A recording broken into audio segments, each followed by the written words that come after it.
Kumusta na po ngayon yung balita ninyo kay BP Sara at ano po ang inyong nararamdaman sa nangyayari pong ito?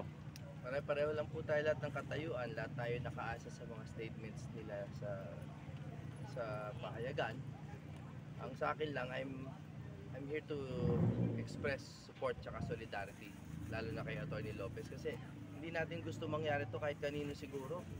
Alam mo, yung contempt order pa lang medyo kahina-hinala na, pero sige, respetuhin natin yon. Pero yung pinalilipat na siya ng Women's Correctional, talagang parang masyado ng pambabastos sa batas. So, mabuti, pinayagan na siyang pumunta sa ospital, naglipat-lipat naman kayo siguro, lahat kayo lumipat-lipat. Yes po, attorney. Galing kami sa kabila. Ako nanggaling ako sa St. Luke's, pagdating doon, papunta na raw dito. So, hindi ko alam kung nililito ba tayo, ano.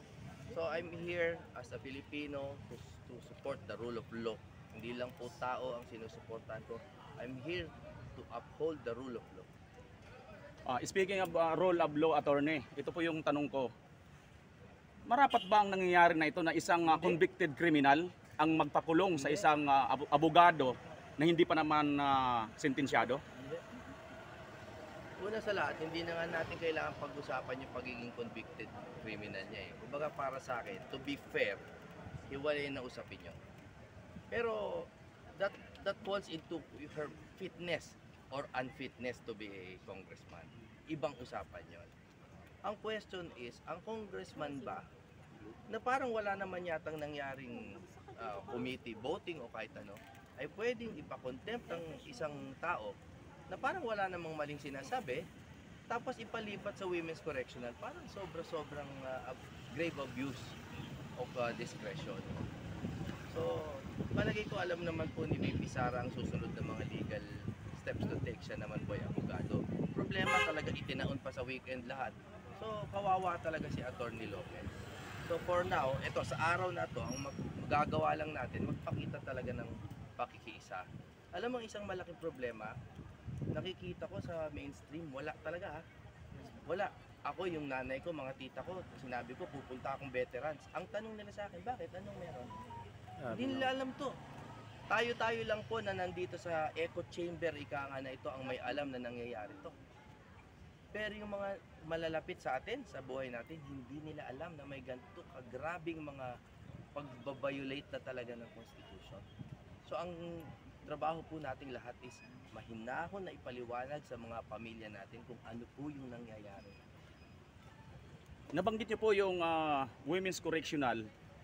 Mayroon pa sila ritong nilalabag na batas or kung attorney, ano ba talaga ang dapat dalhin doon?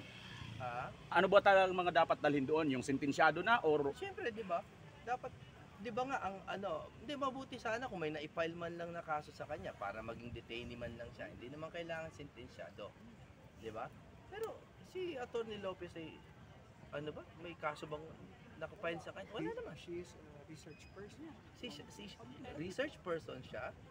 Siguro mapayapa at masunurin siyang nagpunta doon para magbigay ng pahayag tungkol sa palagay niya na hindi pa dapat i-submit yung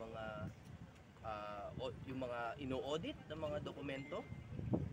No, doon pa lang hindi naman auditor ang Congress. Auditor ba ang Congress? 'Di ba? That is the exclusive power of the Commission on Audit. Para nating binabali yung separation of powers, 'di ba? Pero sige na. Sabihin na nating na contempt siya o ilagay siya dun sa House. Yun nga, galit na tayo dun pero kaya pa. Kaya ko pang tiisin yun. Pero yung pinalilipat sa Women's Correctional, ewan ko, ang tagal ko nag-aral ng batas, may nakikita ba kayong legal ground doon? Wala. Hindi naman to kriminal, wala man lang, may dumaan ba sa piskalya to? Wala And that's why, kailangan po natin itong ipaliwanag sa mga malalapit sa atin. Tayo galit, tayo nasasaktan. Pero it seems to me, tayo lang ang may alam Dahil hawak na hawak nila yung media. This has to stop. Kailangan po, alam mo, hindi kami mga violente na tao. Kami ho ay naghahanap ng patas lamang na paggamit sa patas. So ako, I think we should have a prayer rally for the enlightenment of this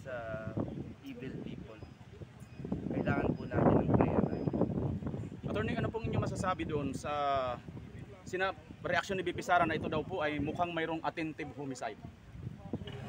Well, dahil hindi naman ako privy sa mga information na meron sila, hindi ko alam. Pinag-aaralan. Maare. Hindi ko pa nakikita kung ano yung basis nila. At the very least, there is arbitrary detention here. At the very least, palagay ko. Pero again, suriin natin kung ano yung mga papel. Hindi ko nakikita pa eh. Basta right now, hindi ako nandito as a lawyer.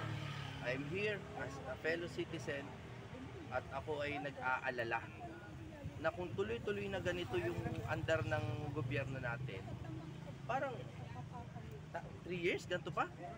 3 years, ganito lang? Alam mo, kahit sa kalaban natin, ayoko mangyari to.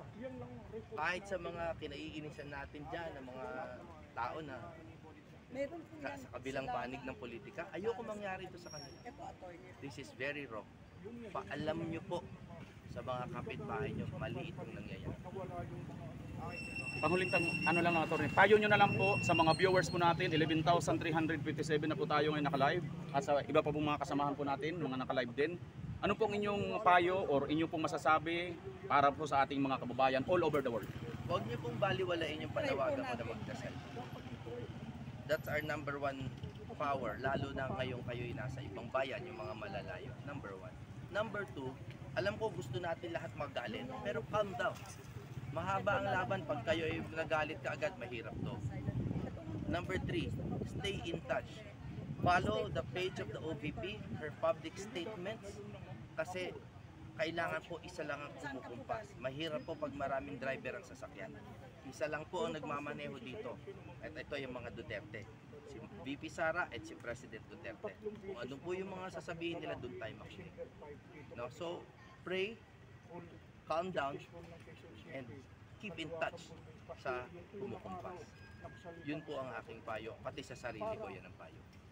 Sir, sa paglabas po ng confidential documents po ng OBP, may nakita po ba kayong posibleng na-violate ang Commission on Audit? Ay, yun na nga, alam mo, Kasi maganda yung confidential paliwanag ni Attorney Lopez, no? Una sa lahat, the principle of separation of powers, dun pa lang yun, na-violate na natin. Because that's undue encroachment sa power ng COA.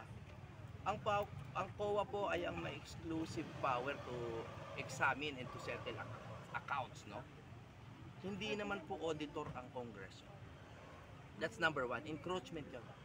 Yun ang palagay ko. So parang in a way usurpation yan ng kapangyarihan ng kabilang sangay ng gobyerno. At kung naalala nyo, ito lang, maandar lang ang utak ko, no? Naalala nyo dati meron ding isa pang audit na issue. Di ba? Tapos paglabas, sabi ng COA, wala nang problema. Oo, tama. Di ba? Sabihin, nag-away-away mga tao doon. Pero paglabas, wala naman palang issue. So ngayon, ba't hindi natin hintayin ulit bago natin dinigin sa Kongreso? Hintayin natin ulit yung pag-audit ng COA. Pero it seems, ang ginagawa ng Kongreso, inuunahan nila. So mamaya yan, pag biglang nakita na naman ng COA na wala namang problema dito sa mga, ano ba yung ngayon, 2022 na yata yung inaano nila, di ba? Opo, 2023 kasama na po. Sila eh. 2023 na po. 2023. Bali, sinama na po nila yung Ay, confidential dalawa. fund na dalawa. O yun nga, paano pag lumabas ulit, tapos sabihin na naman ng COA, wala namang problema. O ano, sorry na naman. Sorry na naman. Kailangan natin sundin yung proseso. Kahit congressman, hindi naman po above dalawang congressman eh. Lawmaker, hindi naman lawbreaker ang congressman. So yun alam mo ang nalabag, hindi nga isang particular law. No, may mga usurpation palagay ko. Pero yung the very principle of separation of powers talagang tinawid na nila. And I think our constitution is in trouble. So, kaya mag-relax kayo, mahabang laban to, I'm sure. Mahaba. Sir, napag-usapan natin is confidential, sir.